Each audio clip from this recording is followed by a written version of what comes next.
जब आपको शिक्षकों से इतनी ही चिढ़ है तो शिक्षकों के शरीर में वो जीपीएस सिस्टम लगा दीजिए कि आपको कहाँ हिल रहा है, कहाँ डुल रहा है, सब आपको पता चलते रह जाएगा। ये सब जो है ना, ये 2025 के चुनाव में मुख्यमंत्री जी को हरवाने के लिए सब प्लानिंग किए हुए हैं। उनके आसपास जितना रहता है ना, सब तय कर लिया है कि ऐसा ऐसा खुरफाती काम करो कि सब त्रस्त हो जाए, आप 25 में विधानसभा में जो है मुख्यमंत्री जी को हरा दे। हम तो मुख्यमंत्री जी के शुभचिंतक हैं, लेकिन यहाँ तो जितना पदाधिकारी या नेता लोग उनके आगे पीछे है ना, वही लोग उनको बरगला करके सब अच्छा ये कर रहा है। किसी को तंग करिएगा तो कैसे आपको सपोर्ट करेगा भाई?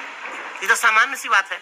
शिक्षक को आप तंग करिएगा, खाली शिक्षक क्या है, आपको तो ये जीपीएस सिस्टम तनका से लगाना दीजिए तन कोर्ट कचहरी में भी। कोर्टों कचहरी में तो लग जाए पेशकार से कैसे पेशी का पैसा लेता है, वो जाता देख लीजिए ना, कैसे टेबल के ऊपर से पैसा जाता है, कुछ नीचा से जाता है, कुछ दाया से, कुछ बाया से। तो ये सब तनका पता कर लीजिए ना कि कैसे। खाली शिक्षक के आपको सबसे खराब लग रहा है। शिक्षक पढ़ा नहीं रहे हैं तो नहीं पढ़ा रहे तो रिजल्ट कहाँ से आ रहा है? अब तो ऐप लगा दिए तो हर दिन सुबह में शिक्षक एकदम टाइम से जा रहा है, समय से आ रहा है। तो अब क्या चाहिए आपको? स्कूल में जा रहा है तो बच्चा है तो पढ़ा ही नहीं रहा है। अब शिक्षक को अननेसेसरी तंग करना है, और तंग कर रहे हैं ना तो जान लीजिए 6 लाख हम शिक्षक, 6 लाख शिक्षक, 5-5 को वोट जो है ना परिवार का, तो 30 लाख। अभी तिरहुत में जो हुआ है ना, इस तरीके से करवट लिया है लोग। अब आत्मविश्वास और बढ़ गया है। मुख्यमंत्री जी से मैं अनुरोध करता हूँ, हाथ जोड़ कर अनुरोध करता हूँ, मुख्यमंत्री जी हम लोग आपके शुभचिंतक हैं, लेकिन अधिकारी सब जो है ना, ये आपको इस सत्ता से बेदखल करने का ऐसा षड्यंत्र कर रहा है। यही सब मिल करके गलत सलत खुरफात कर रहा है। आखिर किसी से प्रेम से आपको बात कर लेने में क्या जाता है? आपको प्रेम से किसी से व्यवहार कर लेने में क्या जाता है? आप इस तरीके से किसी को टॉर्चर क्यों करना चाहते हैं? टॉर्चर करिएगा तो वह कभी भी आपका अपना नहीं होगा।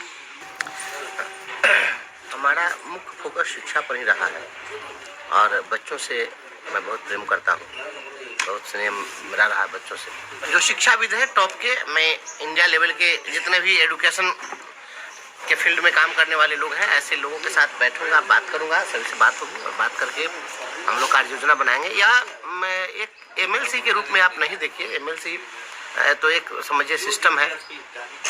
इसमें जो बड़े बड़े शिक्षाविद हैं उनके साथ बैठकर उनके सानिध्य में काम करना है।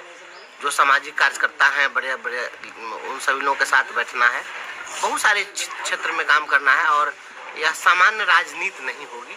सामान्य राजनीति में लोग केवल पॉलिटिकल फिगर बनकर रहते हैं। हम पॉलिटिकल फिगर बन करके नहीं रहना चाहेंगे। हम केवल चाहेंगे कि चेंजिंग हो, और उसके लिए जहाँ कहीं भी कुछ कमियां हैं हमारे सिस्टम में, उसको दूर करने के लिए उस फील्ड के जो एक्सपर्ट हैं उनके साथ बैठ करके विमर्श करके और कार्य योजना बनाकर काम करेंगे। अभी तो बिहार में बहुरंगी शिक्षा व्यवस्था है। यहाँ पर अमीरों के लिए अलग व्यवस्था है, गरीबों के लिए अलग व्यवस्था है, कॉरपोरेट के लिए अलग व्यवस्था है, अरिस्टोक्रेट के लिए अलग व्यवस्था है, किसानों के लिए अलग व्यवस्था है, मजदूरों के लिए अलग व्यवस्था है। तो ये जो बहुरंगी शिक्षा व्यवस्था है, इस बहुरंगी शिक्षा व्यवस्था से ये किसी भी तरीके से इसको स्वीकार नहीं किया जाना चाहिए। इस देश के अंदर कॉमन स्कूल सिस्टम लागू होना चाहिए, कॉमन एजुकेशन सिस्टम लागू होना चाहिए। मुचुकुंद दुबे की अध्यक्षता में कमेटी बिहार सरकार बनाई थी, और वह उस कमेटी की रिपोर्ट भी आई, लेकिन सरकार उस पर आगे नहीं बढ़ सकी।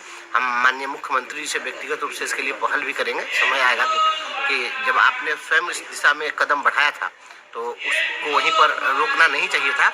यह समान स्कूल प्रणाली की जो बात हुई, समान शिक्षा प्रणाली लागू करने की जो बात हुई थी, उस दिशा में काम हो। इसके लिए मुचुकुंद दुबे आयोग की जो रिपोर्ट है, उस रिपोर्ट को बिहार में लागू कराया जाए, इसके लिए भी प्रयास किया जाएगा। गलती थी तो हम कहाँ पर गलती? पदाधिकारी की अगर गलती थी तो शिक्षक सही थे, और अगर शिक्षक अगर बरगला दिए गए तो पदाधिकारी सही था। तो जब खुद उन्होंने स्वीकार कर लिया है कि नहीं पदाधिकारी गलत था, हम बरगलाए कहाँ? पदाधिकारी जो गलत था सो गलत था, अब बरगलाना है। अभी भी शिक्षक को बेवकूफी समझ रहे हैं देवेश बाबू, अभी भी अगर बेवकूफी समझ रहे हैं तो मैं समझता हूँ कि वो तो हमारे अभिभावक हैं, हम तो उनको विशेष कुछ नहीं कह सकते हैं। लेकिन मैं समझता हूँ कि पता नहीं आजकल ऐसा बयान क्यों दे रहे हैं। शिक्षक को कोई बरगला देगा? ये पढ़े लिखे कौम को, ये लेमैन है, जाहिल समाज है। शिक्षक हमारे जो है राष्ट्र निर्माता है, हमारे विद्वान है, और विद्वान शिक्षक, जब शिक्षकों का खून बह रहा हो और बहते हुए खून को देख करके देवेश बाबू कभी आपके आंख से आंसू निकला है क्या? जो शिक्षक प्रतिदिन काल कवलित हो रहे थे, कोई गंगा जी में डूब करके मर रहा था, कोई ट्रेन से कट के मर रहा था, कोई आत्महत्या करके मर रहा था, आज भी वही स्थिति बनी हुई है। किसी के शरीर के चिथड़े उड़ रहे थे। देवेश बाबू कभी उस समय में आपके मन से कभी आह निकली है उसके लिए? शिक्षकों को हमने बरगलाने का काम किया है, और शिक्षक को कोई बरगला सकता है? और यही अगर फिर से अगर इसी प्रकार